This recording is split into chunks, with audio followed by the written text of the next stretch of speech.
नीति वचन, बुद्धि के वचन।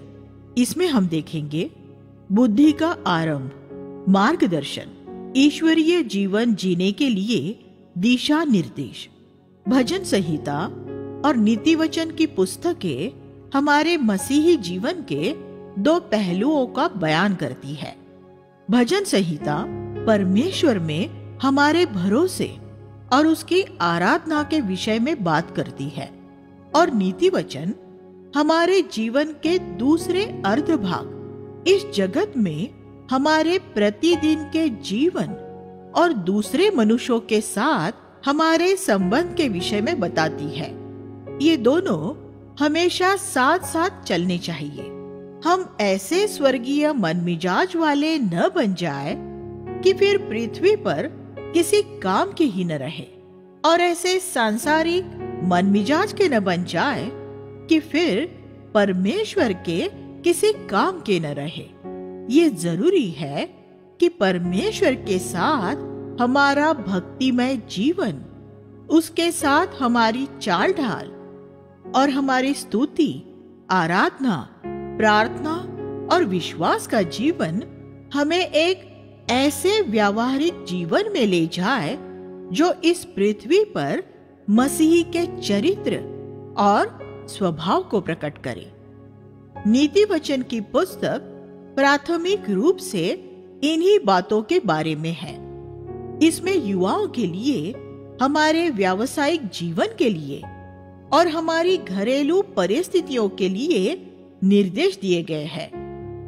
नीति वचन मूर्ख और बुद्धिमान बच्चे, आलस्य और परिश्रम, जीभ का इस्तेमाल, धन और निर्धनता, झूठ बोलना और सच बोलना, बातूनी होना और बोलने में धीमा होना, निंदा करना, न्याय और अन्याय, गर्व और नम्रता, अच्छी स्त्रियां और बुरी स्त्रियां, लालच और संतोष, क्रोध और आत्मसंयम, उदास रहना और हंसमुख रहना, अच्छे दोस्तों की संगति और बुरे दोस्तों की संगति, बच्चों की शिक्षा और अनुशासन, प्रभु का भय, लोगों के उनके अपने विषय में विचार, प्रलोभनों, परीक्षाओं के प्रति चेतावनी, सेवकों के साथ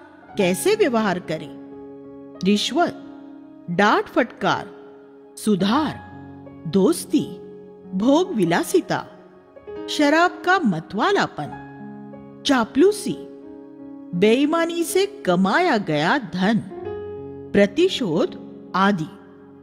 आप देख सकते हैं कि इनमें हमारे सांसारिक जीवन के बहुत से क्षेत्र शामिल हैं।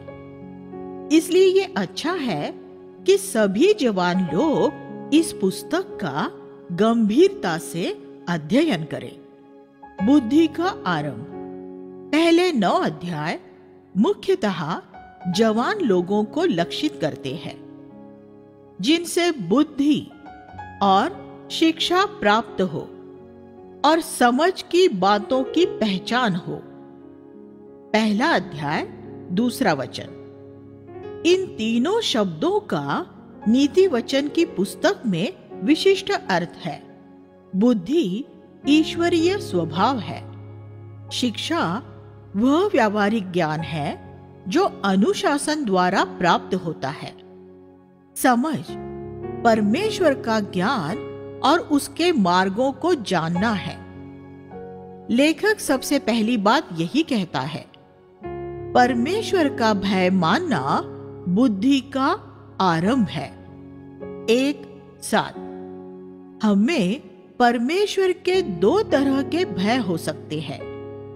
इनमें एक सही है और दूसरा गलत है।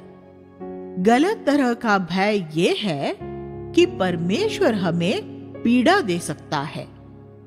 सही तरह का भय ये है कि हम परमेश्वर को पीड़ा दे सकते हैं। झूठे धर्म पहली तरह के भय पर आधारित होते हैं। वे लोगों को यही सिखाते हैं कि परमेश्वर उनसे क्रोधित है, और उन्हें पीड़ा में डाल सकता है। इसलिए लोग अपने इष्ट देव को भेंट और बलिदान चढ़ाने और तीर्थ यात्राओं पर जाने द्वारा प्रसन्न करना चाहते हैं। ये आत्मा बेबीलोनी मसीहत में भी पाई जाती है। लेकिन बाइबल जिस प्रकार के भय की बात करती है वो ये है कि हम अपने जीने के तरीके द्वारा परमेश्वर को पीड़ा पहुंचा सकते हैं।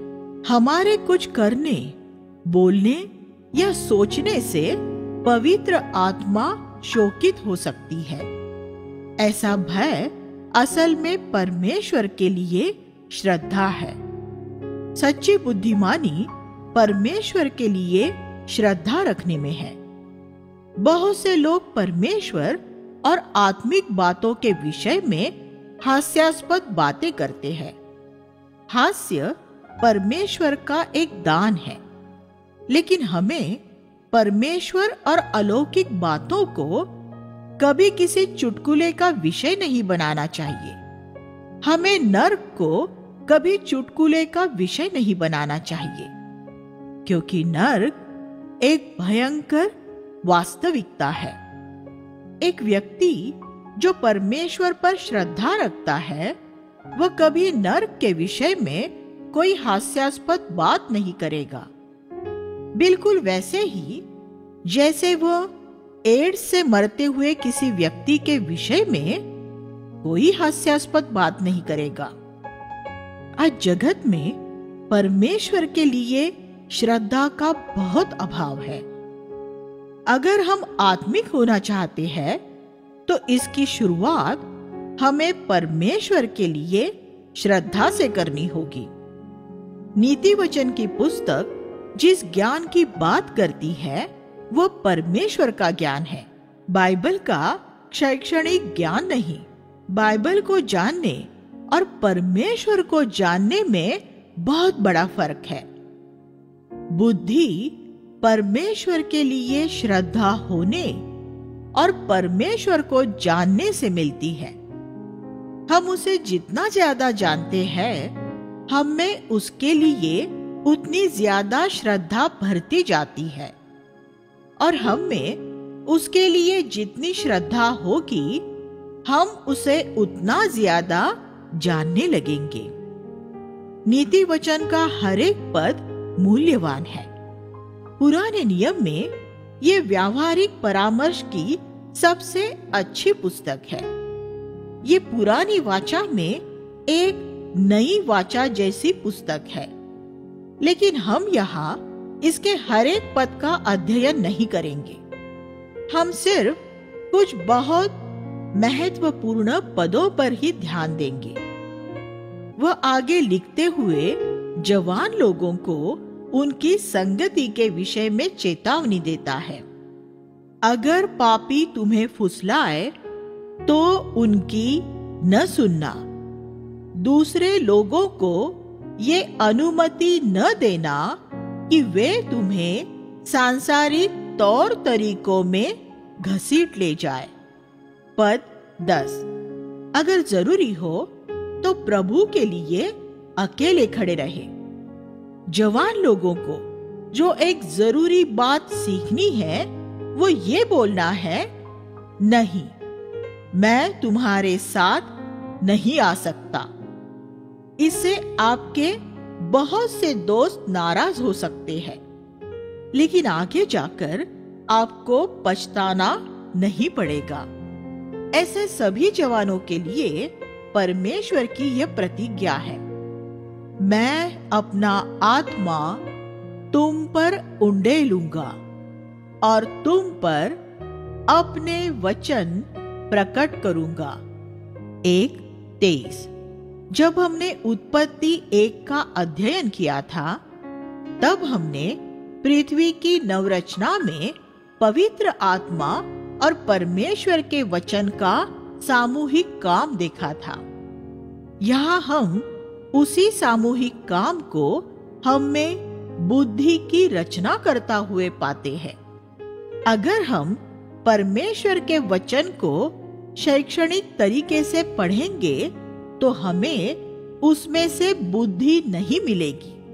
परमेश्वर को उसका आत्मा हम में उंडेलना पड़ता है कि उसका वचन हमारे लिए जीवित हो सके। एक व्यक्ति द्वारा पवित्र आत्मा का प्रकाशन पाए बिना बाइबल पढ़ना ऐसा ही है जैसे घोर अंधकार में कोई पुस्तक पढ़ना।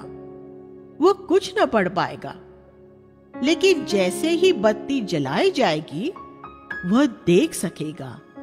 जब पवित्र आत्मा हमें वचन का प्रकाशन देता है तब ऐसा ही होता है।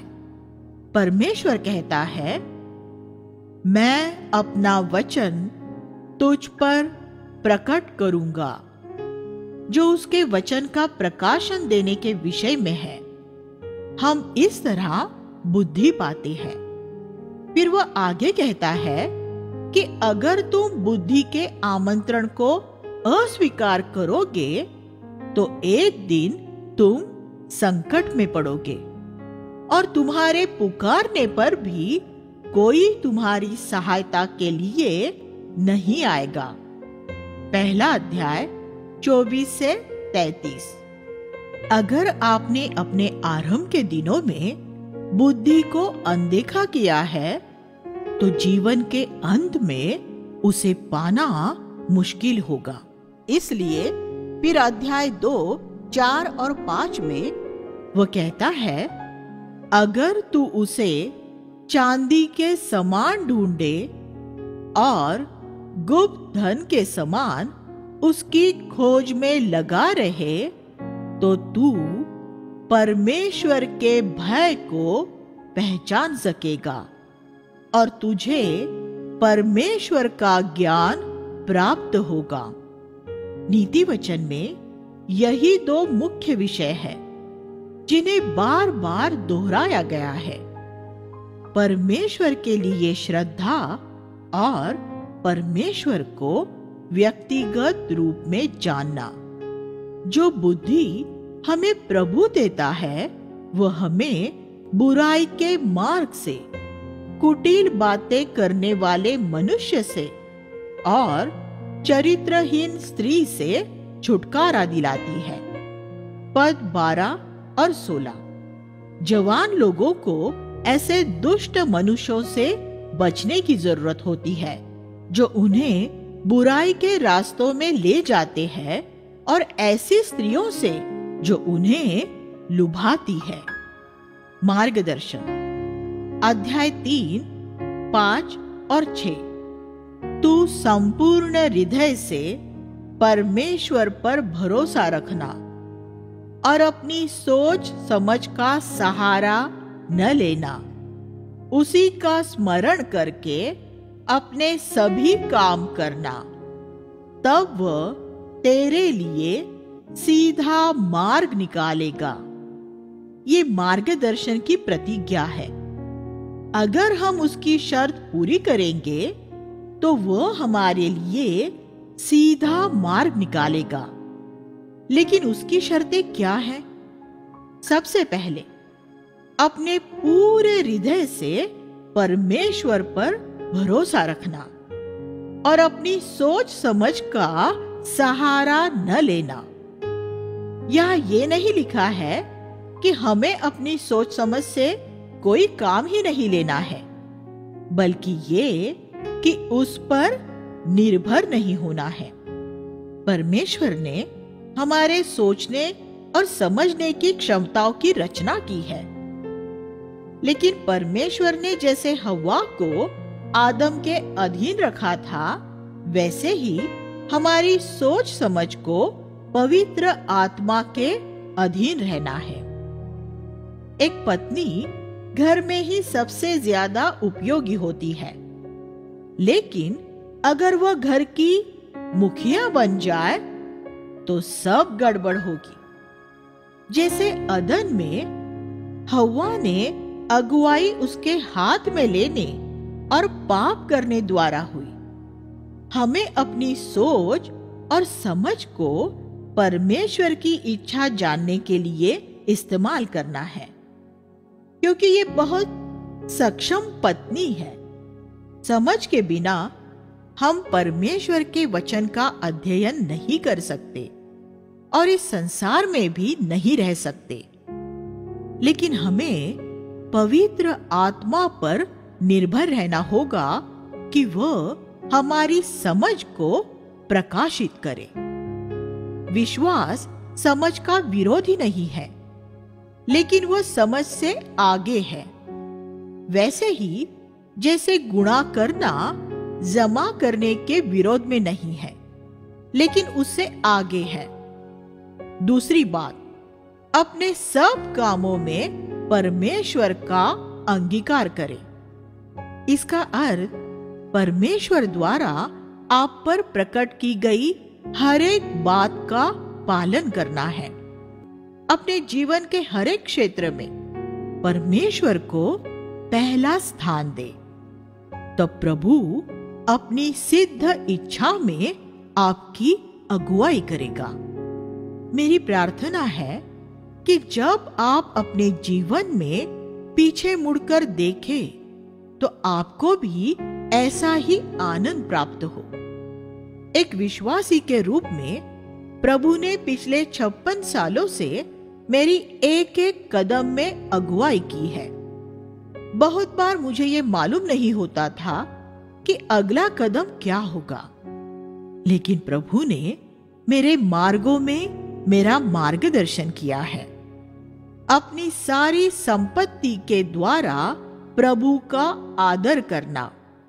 3:9 हमें आनंद से परमेश्वर को देना सीखना चाहिए।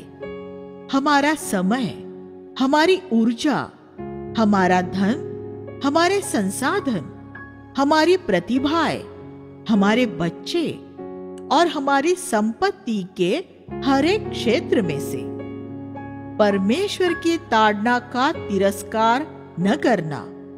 पद 11 ताड़ना हमारी आत्मिक उन्नति के लिए बहुत जरूरी होती है। अध्याय 4:12 में एक बहुत सुंदर प्रतिज्ञा है। इसका शाब्दिक भावानुवाद करने पर इसे इस तरह पढ़ा जा सकता है, जब तू आगे बढ़ेगा तेरे एक एक कदम पर तेरे लिए रास्ता खुलता जाएगा। आपको यह जानने की भी जरूरत नहीं है कि आपके 2 कदम पर क्या है। आपको सामने नजर आ रहा पहला कदम ही उठाना है, तब आपको दूसरा कदम नजर आ जाएगा। परमेश्वर इस तरह हमारी अगुवाई करता है। हमें ऐसा प्रतीत होगा कि हमारे लिए सब द्वार बंद हो गए हैं, लेकिन हम जैसे ही उनकी तरफ बढ़ेंगे वे अपने आप खुल जाएंगे। लेकिन वे तब तक नहीं खुलेंगे जब तक आप उनके पास नहीं जाएंगे। हमारा परमेश्वर हमारी इसी तरह अगुवाई करता है। इसलिए जब आपके सामने कोई द्वार बंद नजर आए तो आपको झिझकने और डरने की जरूरत नहीं है। जो परमेश्वर आपको अभी दिखा रहा है, बस वो कदम उठाए। मैंने तेरे लिए एक द्वार खोल रखा है, प्रभु कहता है, जिसे कोई बंद नहीं कर सकता। प्रकाशित वाक्य 3:8। अध्याय 4:15 प्रलोभनों और परीक्षाओं के दृश्यों के विषय में एक अच्छा पद है। उसे छोड़ दे, उस पर न चल, उससे मुड़कर आगे बढ़ जा। अध्याय 4:18 एक और अद्भुत वचन है। धर्मियों का पद भोर के प्रकाश के समान होता है, जब सूर्य उदय होता है, जिसकी चमक दिन पूरा होने तक, दोपहर होने तक बढ़ती ही जाती है। ये परमेश्वर के सभी बच्चों के लिए उसकी सिद्ध इच्छा है कि जिस दिन से उनका नया जन्म हुआ है, सूर्य उदय हुआ है, और जब तक मसीह वापस नहीं आता है, दोपहर होने तक वे अपने जीवन के हर एक दिन में ज्यादा से ज्यादा मसीही जैसे बनते जाए। हम आगे चलेंगे और परमेश्वर का वचन हमारे लिए ज्यादा प्रकाशित होता जाएगा। हमारा खुद का जीवन अहम की भ्रष्टता ज्यादा स्पष्ट होती जाएगी। हमारे सामने रखी व्यावहारिक परिस्थितियों में ज्यादा बुद्धि प्राप्त होती जाएगी आदि। अगर आप सच्ची धार्मिकता के इस रास्ते में आगे बढ़ेंगे तो आप कभी पीछे नहीं लौटेंगे। वैसे ही जैसे सूर्य कभी आकाश में पीछे नहीं लौटता। फिर ऐसे मसीही पाना क्यों दुर्लभ हो गया है जो ऐसे जी रहे हो? ये इसलिए है क्योंकि अधिकांश मसीही जगत एक निचले घटिया स्तर पर जी रहा है। हमें अपने जीवन का स्तर अपने आसपास के विश्वासियों के जीवन के स्तर जितना नीचा नहीं गिरने देना चाहिए। हमारी नजर सिर्फ प्रभु पर लगी होनी चाहिए। जैसे प्रभु चला, हमें भी वैसे ही चलने की इच्छा होनी चाहिए। लेकिन ये अफसोस की बात है कि आज ज्यादातर मसीही अगुवे अच्छे उदाहरण नहीं हैं। परमेश्वर के वचन को और यीशु को देखें। अगर आपको कहीं पौलुस जैसा उदाहरण मिल जाए तो आप उसका भी अनुसरण कर सकते हैं। पौलुस ने कहा, मेरे पीछे चलो जैसे मैं मसीह के पीछे चलता हूं। 1 कुरिन्थियों 11:1। अध्याय 4:23। अपने हृदय की चौकसी पूरे यत्न के साथ कर, क्योंकि जीवन का मूल स्रोत वही है। जो कुछ भी जीवन में से बाहर की ओर प्रवाहित होता है वो हृदय में से ही आता है। हमारे शब्द, हमारी सेवा, सब कुछ। इसलिए हमें यह सुनिश्चित करते रहना होगा कि हमारे हृदय की दशा हर समय शुद्ध बनी रहे। सिर्फ इस तरह ही स्वर्ग से आने वाले जीवन के जल के लिए साफ रास्ता रहेगा और तभी वो हमारे हृदय में से गुजरते हुए दूसरों तक पहुंच सकेगा। अध्याय 4:25। तेरी आंखें सामने की ओर देखती रहे और तेरी दृष्टि आगे की ओर लगी रहे। ये उन प्रलोभनों के विषय में है जो आंखों द्वारा आते हैं और जवान लोगों के लिए ये एक बहुत अच्छी सलाह है। इस बात का ध्यान रखें कि आप अपनी आंखों को क्या देखने की अनुमति देते हैं। जो आप देख रहे हैं, अगर वो आपको प्रलोभित कर रहा है तो अपनी दृष्टि वहां से हटा ले। प्रभु को अपने सामने रखें और उसे सीधे उसके सामने देखें। जब तक हम इस संसार में हैं, तब तक हम उन बातों से नहीं बच सकेंगे जो हमें प्रलोभित करती और परखती है।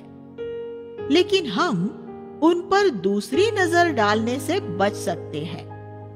अगर हम अपनी आंखों को नियंत्रित नहीं करेंगे तो हम अपने जीवन का नाश कर सकते हैं और परमेश्वर के लिए अपनी उपयोगिता खत्म कर सकते हैं। अध्याय 5:15। तू अपने ही कुएं का पानी पीना। ये पतियों के लिए चेतावनी है कि अपनी ही पत्नी से संतुष्ट रहे और अन्य स्त्रियों की, दूसरों की पत्नियों की भी लालसा न करे। विवाह के अंदर लैंगिक संबंध एकदम सही और अच्छा है। विवाह से बाहर वह दुष्टता भरा और शैतानी है। अध्याय 6 से 10। हे आलसी, चींटी के पास जा, उसके कामों को ध्यान से देख और बुद्धिमान बन। चींटी कटनी के समय अपने लिए अन्न इकट्ठा करती है, क्योंकि वह भविष्य के प्रति सजग होती है। उसे ये मालूम रहता है कि सर्दी में अन्न उपलब्ध नहीं होगा।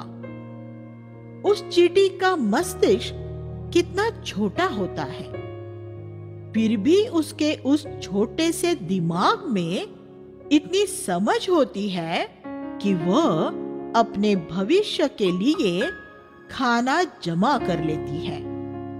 हमें, जो परमेश्वर के स्वरूप और समानता में बनाए गए हैं, और भी कितना ज्यादा समझदार होना चाहिए। हर महीने हम जो कुछ कमाते हैं, हमें वह सब खर्च नहीं कर देना चाहिए कि हमारे पास भविष्य के लिए कुछ बचत न रहे। मैं कुछ ऐसे अति आत्मिक मसीहों को जानता हूं जो बड़े ऐशो आराम से जीते हैं और ये कहते हैं कि वे अपनी सभी भावी आपातकालीन जरूरतों के लिए परमेश्वर पर भरोसा रखते हैं। लेकिन जब ऐसी आपातकालीन जरूरत आ खड़ी होती है, तब उन्हें उन विश्वासियों के पास मांगने जाना पड़ता है जिन्होंने चींटी की तरह समझदारी से काम लिया होता है, या फिर वे भिखारियों की तरह इस बात का इंतजार करते हैं कि दूसरे विश्वासी उनकी मदद करने आएंगे और उनकी जरूरत पूरी करने के लिए उन्हें पैसा देंगे। आप उनके जैसा क्यों बनना चाहते हैं? बुद्धिमान बने और स्वयं को अभी अनुशासित करें और हर महीने अपने लिए कुछ बचत किया करें। यही सिद्धांत आत्मिक मामलों में भी लागू होता है। परमेश्वर के वचन को अपने हृदय में संचित करने के विषय में सोचें। फिर आपके विवाह के बाद जब बच्चे हो जाएंगे, तब आपके पास परमेश्वर के वचन का अध्ययन करने का समय नहीं रहेगा। इसलिए अभी उसका अध्ययन करें, जबकि आप अविवाहित हैं और आपके पास समय है, और उसे इकट्ठा करके भविष्य के लिए रख ले। फिर आपको भविष्य में आत्मिक रीति से भूखा नहीं मरना पड़ेगा। अध्याय 6:21 हमें उत्साहित करते हुए कहता है कि हम परमेश्वर के वचन को निरंतर अपने हृदय के साथ बांधे रहे, कि फिर जब हम चलेंगे तो वह हमारा मार्गदर्शन करेगा, जब हम सोएंगे तो वह हमारी रक्षा करेगा, जब हम जागेंगे तो वह हमसे बात करेगा। पद 22। परमेश्वर का वचन रात दिन हमारा मार्गदर्शन और हमारी रक्षा करेगा। अगर हम बेचैन हैं और रात को सही तरह सो नहीं पाते हैं, तो उसकी वजह ये हो सकती है कि हमने किसी बात में परमेश्वर के वचन को तोड़ा है और हमारा विवेक अस्वस्थ हो गया है। एक स्वस्थ विवेक सोने के लिए बड़ा आरामदायक तकिया होता है। फिर जब हम जागते हैं, तब हमारे प्रतिदिन के जीवन के हर एक कदम में परमेश्वर का वचन हमारा मार्गदर्शन करता है। परमेश्वर चाहता है कि हम इस तरह से अपना जीवन बिताएं। अध्याय 7 हमें एक ऐसे मूर्ख युवक के विषय में बताता है जो एक व्यभिचारी स्त्री के घर जाता है। जवान पुरुषों के लिए इसमें एक कड़ी चेतावनी है कि वे स्त्रियों के साथ अपने मेलजोल और मित्रता में बहुत सचेत रहे। इस क्षेत्र में एक के बाद दूसरा कदम बहुत तेजी से उठता है। अगर आप सचेत नहीं होंगे तो आपको जीवन भर पछताना पड़ सकता है। चुलबुली स्त्रियों से सावधान रहे। स्त्रियों ने बहुत से अच्छे युवा विश्वासियों के जीवन बर्बाद किए हैं और उनसे उनकी वह सेवकाइयां चुरा ली है जो परमेश्वर ने उनके लिए तैयार की थी। युवकों को यह अध्याय अक्सर पढ़ना चाहिए। अध्याय 8 बुद्धि के विषय में बात करता है, जिसे एक समझदार स्त्री के रूप में चित्रित किया गया है, और वह लोगों को आमंत्रित करती है कि वे उसकी बात सुने। धन्य है वह पुरुष जो मेरी सुनता है, जो प्रतिदिन मेरे फाटकों पर दृष्टि लगाए रखता है। पद 34। हर सुबह और पूरा दिन हमें वह सुनना चाहिए जो परमेश्वर हमसे कहना चाहता है। वह हमें बहुत से खतरों से बचाए रखेगा। अध्याय 9:1 बुद्धि अपना घर कलीसिया 7 खंभों पर बनाती है। इन 7 खंभों की सूची याकूब 3:17 में दी गई है। पवित्र, मिलनसार, कोमल, विचारशील, करुणामय, स्थिर और कपट रहित होना। कलीसिया इन खंभों पर बनाई जाती है। ईश्वरीय भक्ति के लिए दिशा निर्देश। अध्याय 10-12 प्रेम सब अपराधों को ढांप देता है। अपनी पत्री में पतरस ने इसका उल्लेख किया है। अगर आप वास्तव में एक व्यक्ति से प्रेम करते होंगे तो आप उसकी बुराइयों को उघाड़ेंगे नहीं, बल्कि उन्हें ढांपेंगे। परमेश्वर ने हमसे इसी तरह व्यवहार किया है। उसने हमारे पिछले पापों को किसी के सामने उघाड़ा नहीं किया। हमें भी दूसरों के साथ वैसा ही व्यवहार करना चाहिए जैसा परमेश्वर ने हमारे साथ किया है। मेरे प्यारे भाइयों और बहनों, अगर आप चाहते हैं कि आप बुद्धिमान हो तो आपकी युवावस्था में मैं आपको एक सलाह देना चाहता हूं। अगर आप किसी के विषय में कुछ बुरी बात जानते हो तो उस बुराई को अपने साथ ही मर जाने दें। उसके विषय में चर्चा करते हुए न घूमें। अगर आप ऐसा करेंगे तो परमेश्वर आपका आदर करेगा, खास तौर पर तब जब वह बुरी बात उसके किसी बच्चे के विषय में होगी। तब वह आपसे खास तौर पर प्रेम करेगा। एक ऐसे पिता के विषय में सोचे जिसके बच्चे ने कुछ गलत किया है और मैं उसके विषय में जानता हूं, लेकिन मैं किसी से नहीं कहता कि उसके बेटे ने क्या किया है। आपके विचार में क्या वह पिता इस बात के लिए मुझसे प्रेम न करेगा? परमेश्वर भी तब ऐसा ही करेगा जब वह ये देखेगा कि हमने भी उसके बच्चों के साथ ऐसा ही व्यवहार किया है। अध्याय 10-22 जो धन परमेश्वर की आशीष के रूप में मिलता है उसमें वह कोई दुख नहीं मिलाता। कुछ अनुवादों में अंतिम भाग इस तरह लिखा है, कठोर परिश्रम करने से वह बढ़ नहीं जाता। प्रभु की आशीष हमारे लिए उन सब बातों को पूरा करती है जिनकी हमें पृथ्वी पर जरूरत होती है। इसलिए हम अपने जीवन पर हमेशा प्रभु की आशीष पाने की खोज में रहें। अध्याय 10:31। धर्मी के मुंह से बुद्धि प्रवाहित होती है। आप अपनी बोली से ये जान सकते हैं कि आप एक धर्मी जन है या नहीं। एक धर्मी जन के मुख से हमेशा ही बुद्धिमानी की बातें निकलती है। अध्याय 11:3। खरे लोगों की खराई उनकी अगुवाई करती है। परमेश्वर सबसे पहले हम में खराई और ईमानदारी ढूंढता है।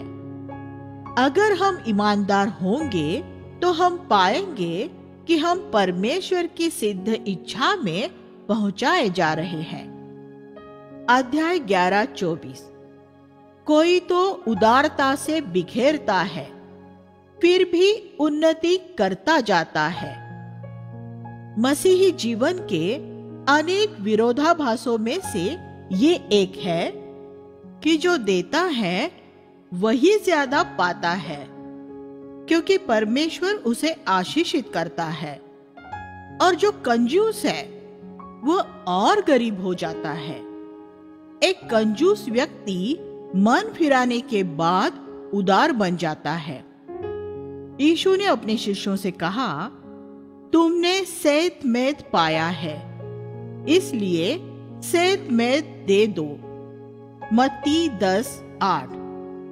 परमेश्वर ने हमें मुफ्त में कितनी सारी चीजें दी है, हमें भी दूसरों को मुफ्त में देना चाहिए। सुसमाचारों में जिस विधवा के विषय में लिखा है, उसके पास सिर्फ 2 दमड़ी थी। उसने वह सब दे दिया जो उसके पास था, और मुझे यकीन है कि परमेश्वर ने उसे सम्मानित किया होगा और उसे फिर कुछ घटी न हुई होगी। जो दूसरों की खेती सींचता है, उसकी भी सींची जाएगी। पद 25। अगर आप चाहते हैं कि परमेश्वर आपको सींचे और आप तरोताजा रहे, तो आपको दूसरों को सींचना चाहिए। बहुत से मसीही इतने बासी और सूखे हुए क्यों हैं? इसलिए क्योंकि परमेश्वर उन्हें नहीं सींच रहा है। और परमेश्वर उन्हें क्यों नहीं सींच रहा है? क्योंकि वे दूसरों को नहीं सींच रहे हैं। ये सोचना शुरू कर दे कि दूसरों की जरूरतें क्या है, और ये देखे कि आप उन्हें कैसे आशीष दे सकते हैं। और फिर आप पाएंगे कि परमेश्वर आपको भरपूरी से आशीषित कर रहा है। अध्याय 12:23। समझदार मनुष्य ज्ञान को छुपाए रखता है। इसका अर्थ यह है कि एक समझदार व्यक्ति अपने ज्ञान का दिखावा करने में झिझकता है। उसे बहुत सी जानकारी हो सकती है, लेकिन वह उसे प्रदर्शित करने में संकोचित होता है। लेकिन एक मूर्ख व्यक्ति हर बात में और हर समय अपना मत व्यक्त करने के लिए तैयार रहता है। अध्याय 13:10।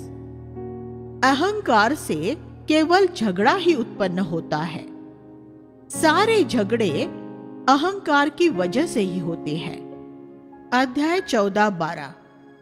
ऐसा मार्ग भी है जो मनुष्यों को ठीक जान पड़ता है, लेकिन उसके अंत में मृत्यु ही मिलती है। ये पद अध्याय 16-25 में दोहराया गया है। अगर आप इसे ग्रहण करने में एक बार चूक जाए, तो परमेश्वर ने आपको एक और मौका दिया है। जो तरीका आपको सही लगता है, ये जरूरी नहीं है कि वही परमेश्वर का भी तरीका है। ऐसा क्यों है कि ज्यादातर विश्वासी अपने फैसलों के विषय में पूरी ईमानदारी से परमेश्वर के मार्गदर्शन की खोज नहीं करते? क्योंकि उनकी सोच के अनुसार उन्हें अपने फैसले से जुड़े सारे तथ्यों की जानकारी होती है। फिर सालों बाद उन्हें पता चलता है कि वे गलत थे और उन्होंने अपना जीवन बर्बाद कर दिया है। हमारी समझदारी नम्र और दीन होने और ये स्वीकार करने में ही है कि हमारी जानकारी लगभग शून्य है। इसलिए हम प्रभु की बुद्धि पाने की खोज में रहें। पवित्र शास्त्र का अध्ययन करने में भी हमें यह स्वीकार करना चाहिए कि हम अज्ञानी और मूर्ख हैं।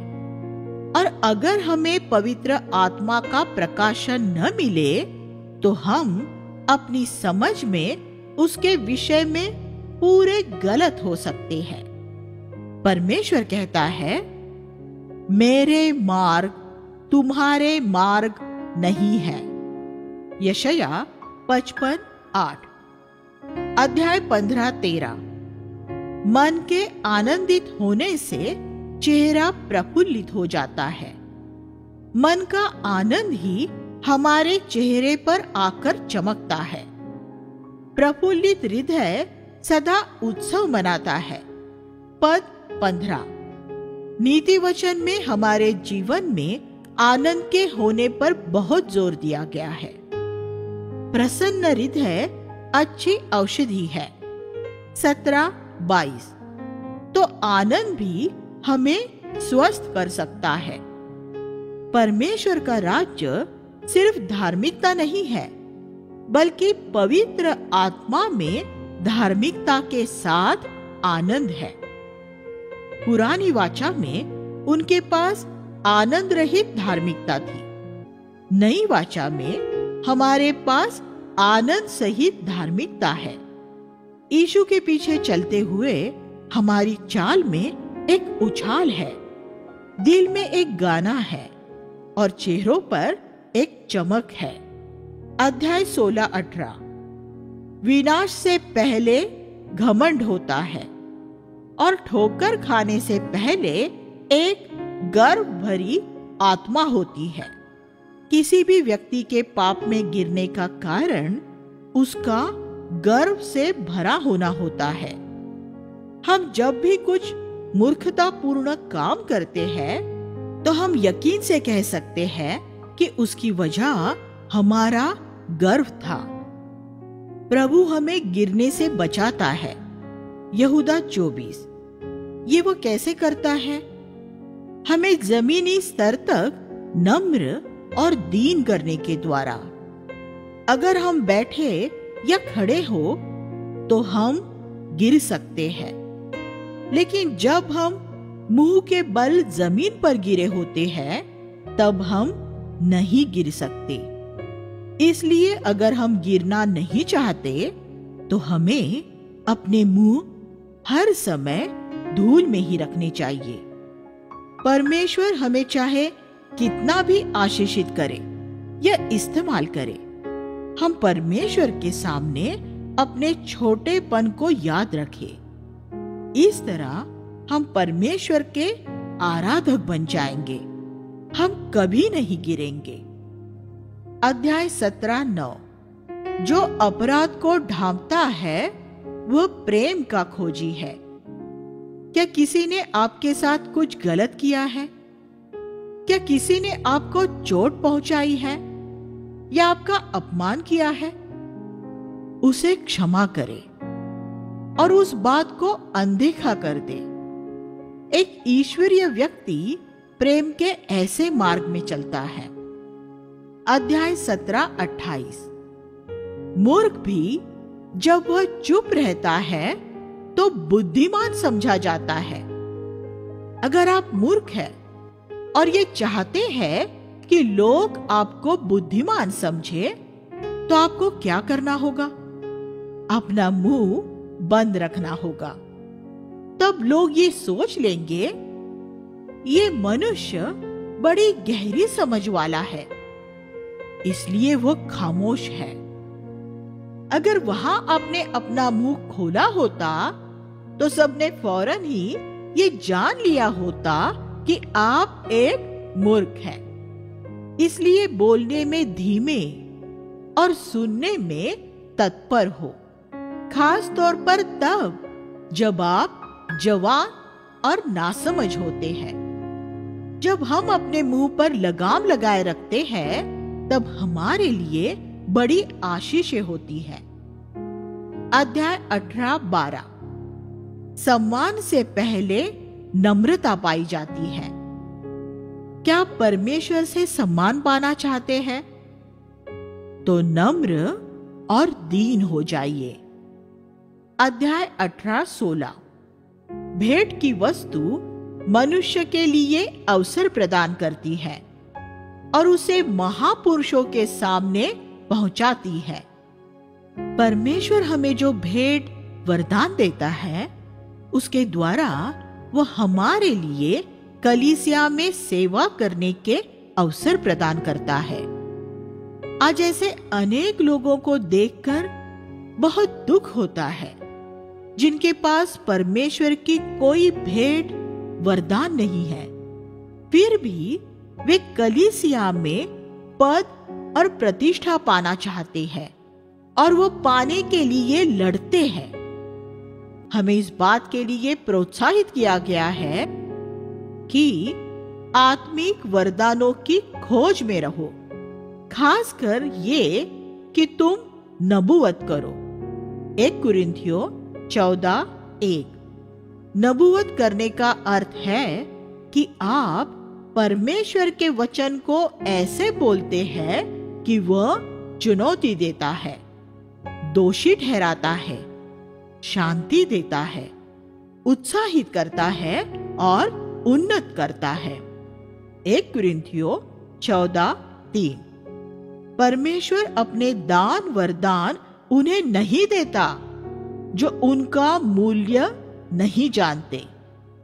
लोग एक ऐसे व्यक्ति का संदेश सुनने के लिए सैकड़ों मील जाते हैं जिसके पास परमेश्वर की ओर से एक संदेश होता है।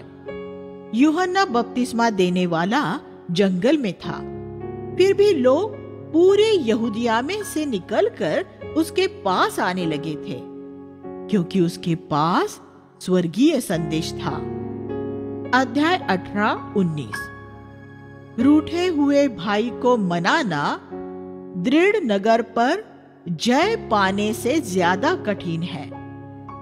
इस वजह से ही हमें ये ध्यान रखना होता है कि हम एक दूसरे से क्या बोलते हैं, कि ये सुनिश्चित करते रहे कि हमारे रिश्ते न टूटे।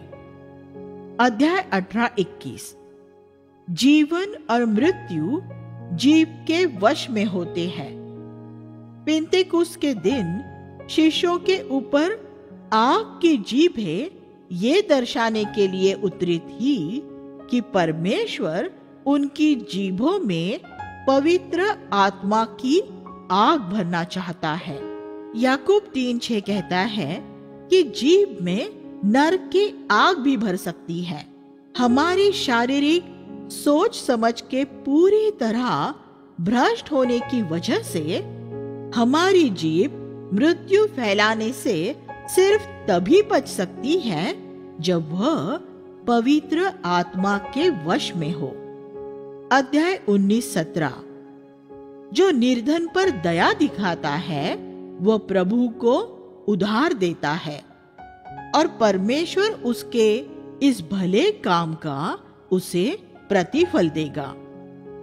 निर्धन परमेश्वर के है और इसलिए जो कुछ भी किसी निर्धन के लिए किया जाता है वह मानो परमेश्वर के लिए किया जाता है। इस वजह से ही वह हमें इस दया का प्रतिफल देने की प्रतिज्ञा करता है।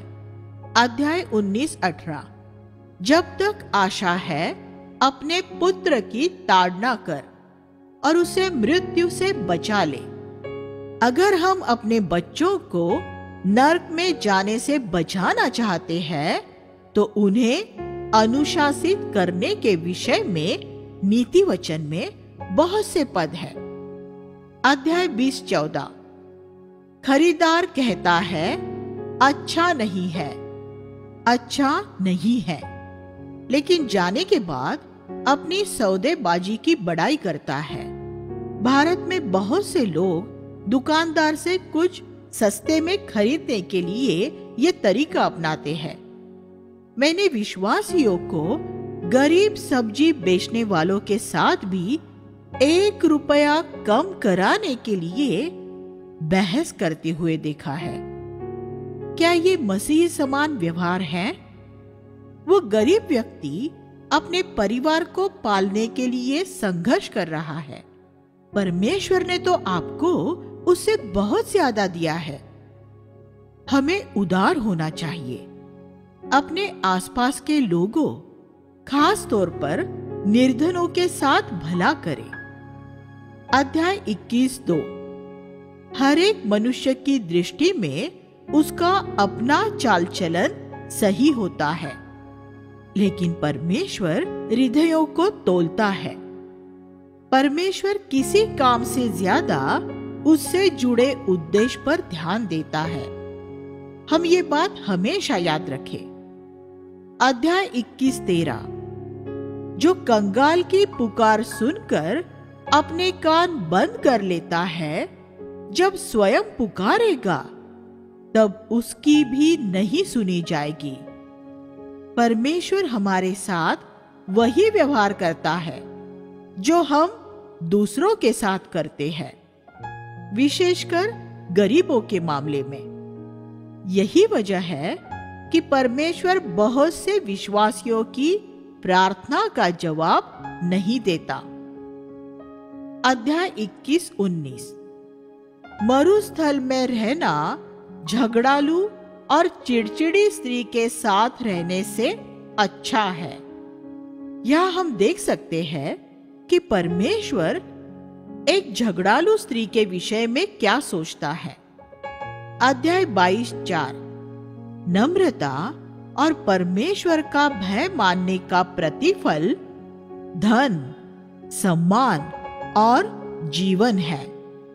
आत्मिक भरपूरी, आत्मिक सम्मान और आत्मिक जीवन परमेश्वर से प्राप्त होते हैं, और ये इन 2 गुणों के आधार पर दिए जाते हैं जो परमेश्वर मनुष्य में देखना चाहता है, नम्रता और परमेश्वर का भय।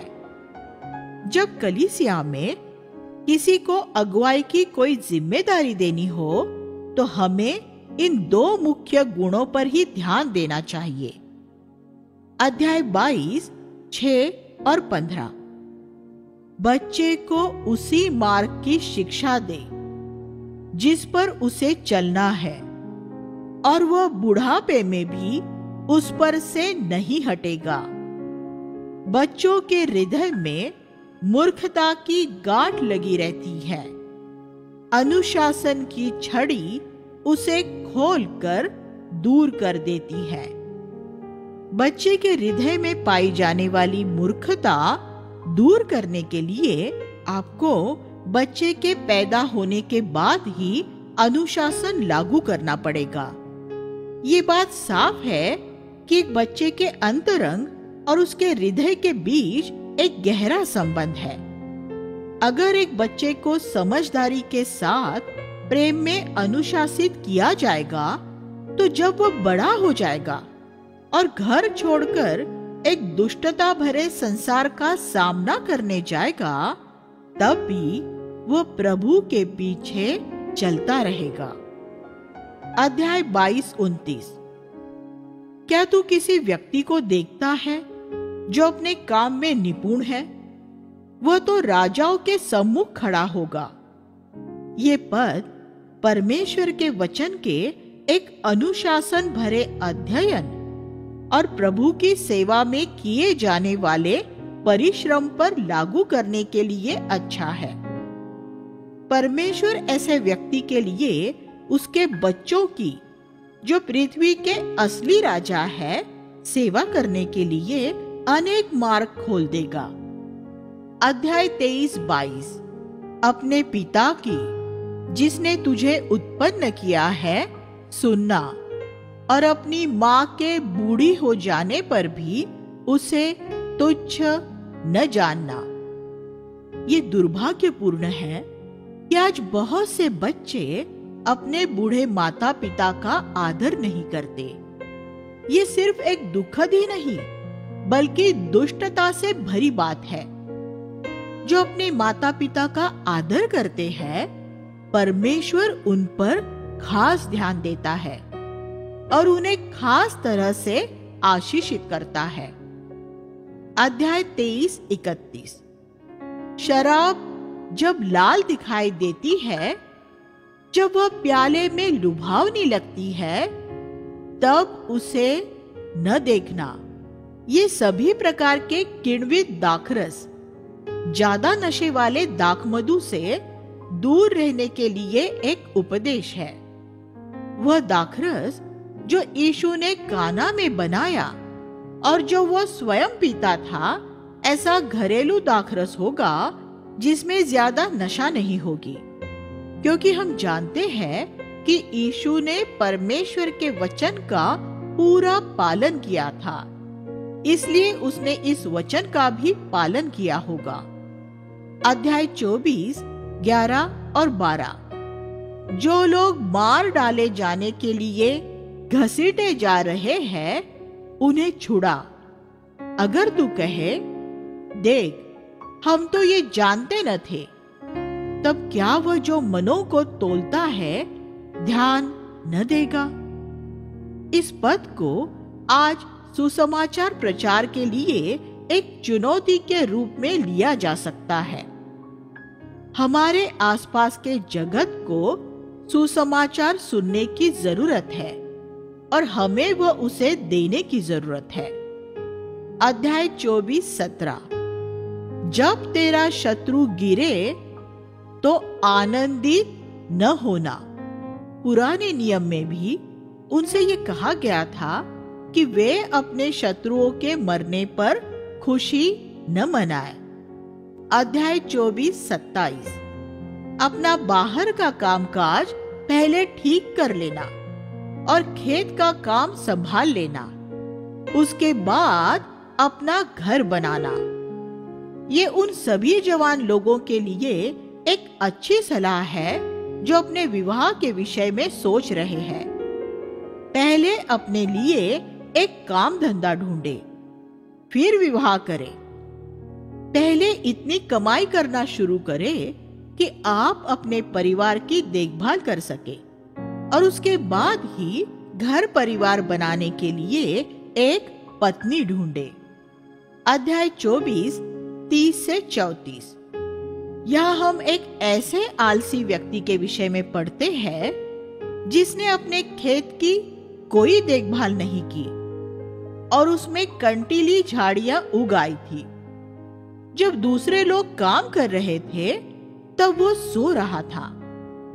यह हमारे लिए एक चेतावनी है कि अगर हम भी ऐसे ही सोते रहेंगे तो हम पर भी गरीबी का हमला हो सकता है। हेनरी लॉन्गफेलो, एक अंग्रेजी कवि, ने एक कविता लिखी जिसमें उन्होंने कहा, उन बुलंद लोगों ने जो ऊंचाइयां हासिल की, वे एकाएक किसी उड़ान का नतीजा न थी। उनके साथी जब बड़े आराम से सो रहे थे, वे रात में बड़ी मेहनत से ऊपर बढ़ रहे थे।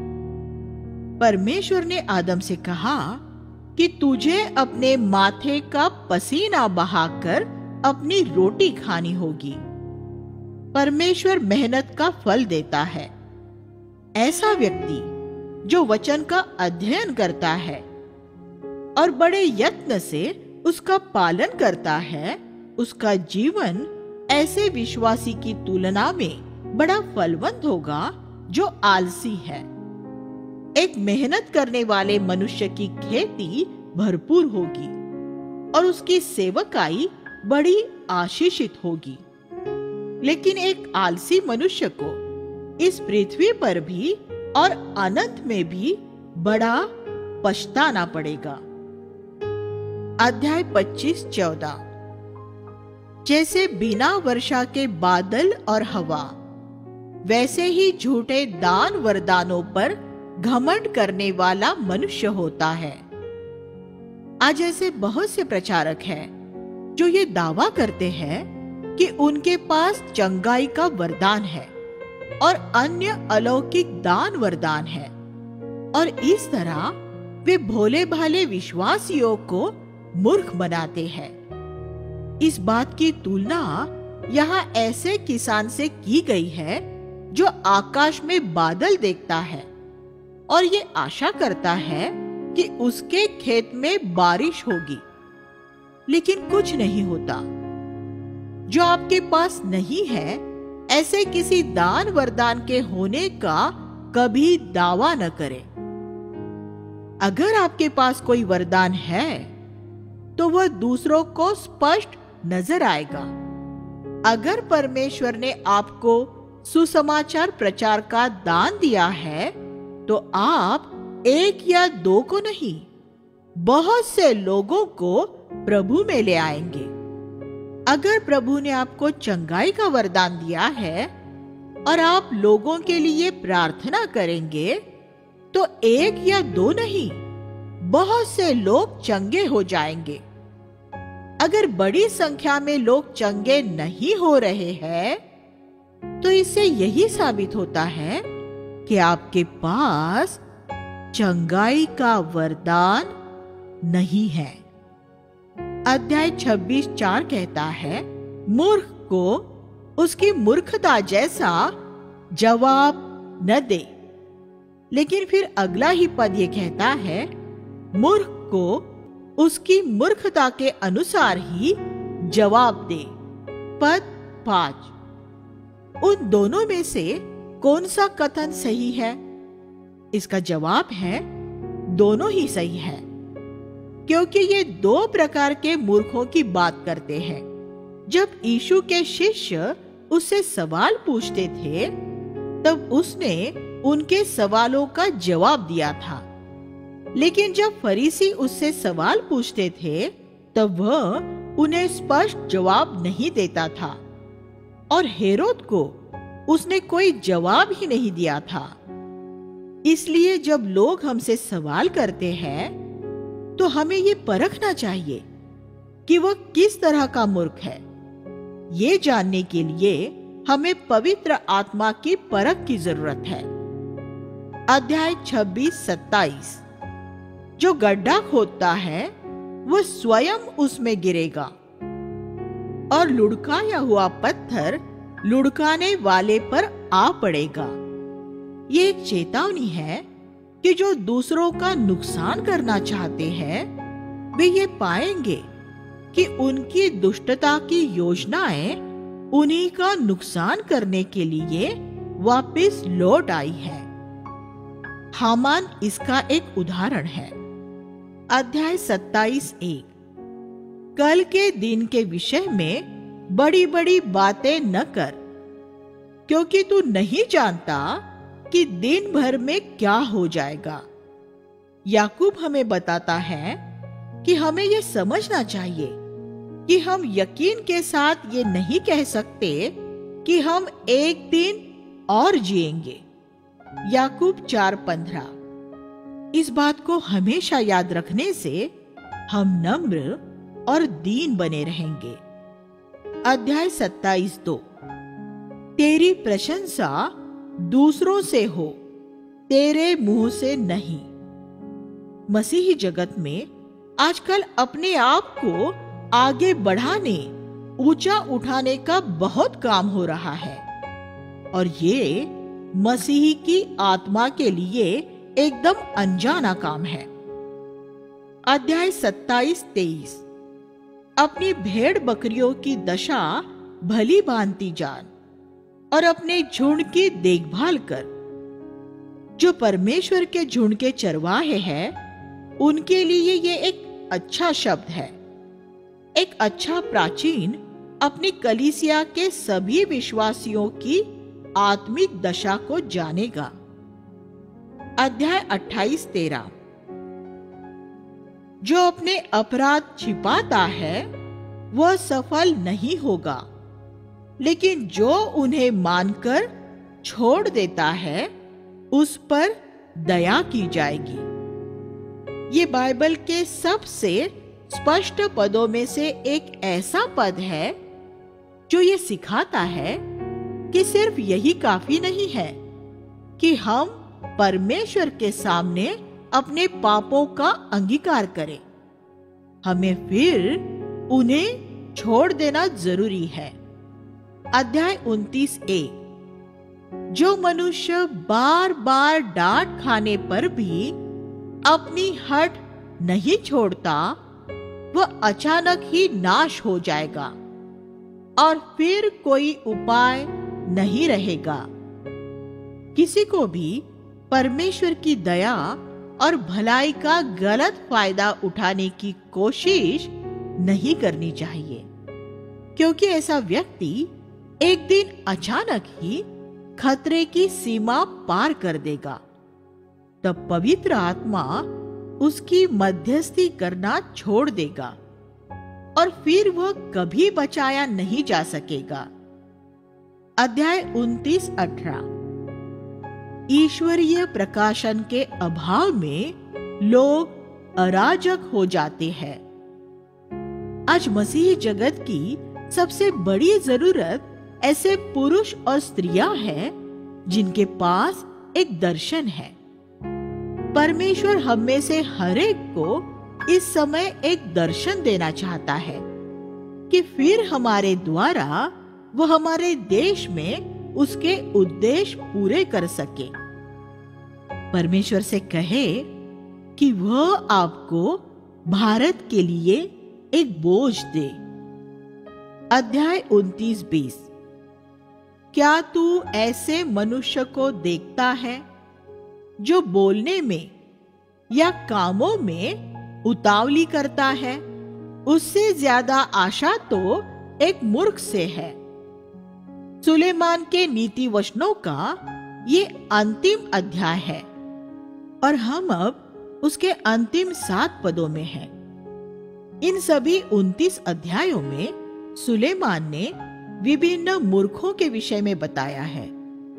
अंत में पूरा करने से पहले वह कहता है, अब मैं तुम्हें बताता हूं कि इनमें सबसे बड़ा मूर्ख कौन सा है।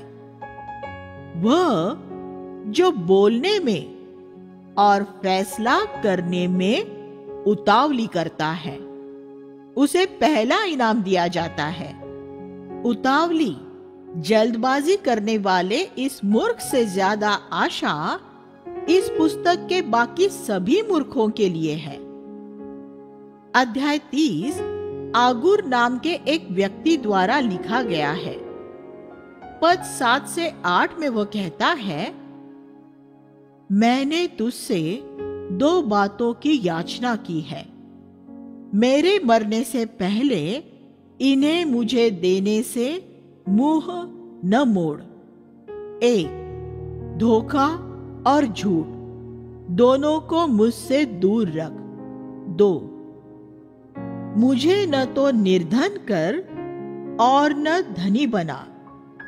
पुराने नियम के समय में उन्हें ये प्रार्थना करनी पड़ती थी, क्योंकि उन्हें ऐसा लगता था, जैसा बाकी के इस पद में है, कि अगर वे गरीब होंगे तो वे चोरी करेंगे और अगर धनवान हो जाएंगे तो प्रभु को त्याग देंगे। आज 90% विश्वासियों को भी ये प्रार्थना करने की जरूरत है, क्योंकि ज्यादा धन उन्हें बर्बाद कर देगा। लेकिन जीवन जीने का ये एक बहुत ही सतही स्तर है। पौलुस ने ये कहा, मुझे इससे फर्क नहीं पड़ता कि मैं निर्धन हूं या धनवान, मैं दोनों दशाओं में जीना जानता हूं। फिलिपियो 4:12। धन पौलुस का नाश नहीं कर सकता था और निर्धनता उसे प्रभु से दूर नहीं ले जा सकती थी। इस अध्याय में मनन करने योग्य और भी नीति वचन है। अध्याय 31 एक लमुएल नाम के राजा द्वारा लिखा गया है, जिसने कुछ ऐसी बातों को सूचीबद्ध किया है जो उसकी मां ने उसे सिखाई थी। पद 109 में कुछ अच्छी सलाह सुनने के बाद हम अंतिम भाग पद 10 से 31 में पहुंचते हैं। ये सभी युवाओं के लिए एक बहुत महत्वपूर्ण भाग है, क्योंकि ये एक ईश्वरीय स्त्री के विषय में बताता है। सभी लड़कियों में ऐसा बनने की इच्छा होनी चाहिए और सभी लड़कों को अपने लिए एक ऐसी ही पत्नी की खोज करनी चाहिए। इस ईश्वरीय पत्नी के विषय में लिखी बातों पर ध्यान दीजिए। वह अपने हाथों से काम करने वाली और कड़ी मेहनत करने वाली है। वह भोर को उठती है और सबके लिए खाना बना लेती है। वह व्यापार की भी समझ रखती है। वह किसी खेत के विषय में सोचकर उसे मोल लेती है और उसमें दाग की बारी लगाती है। वह अपने हाथों से कपड़े बुनती है। वह गरीबों को देती है। वह सर्दी के मौसम में अपने बच्चों को ढांपती है और अपने हाथों से बुने ऊनी कपड़े पहनाती है। वह अपने पति की सहायता करती है और उसका पति भी उस पर पूरा भरोसा करता है। वह मलमल के वस्त्र बनाकर बेचती है।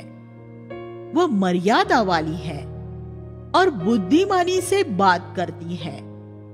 उसकी जीभ में कोमल शिक्षा रहती है। इस तरह हम देखते हैं कि उसके हाथ कठोर है, लेकिन उसकी वाणी कोमल है। लेकिन एक दुखद रूप में आज की बहुत सी युवतियों के मामले में ये बात बिल्कुल उल्टी है।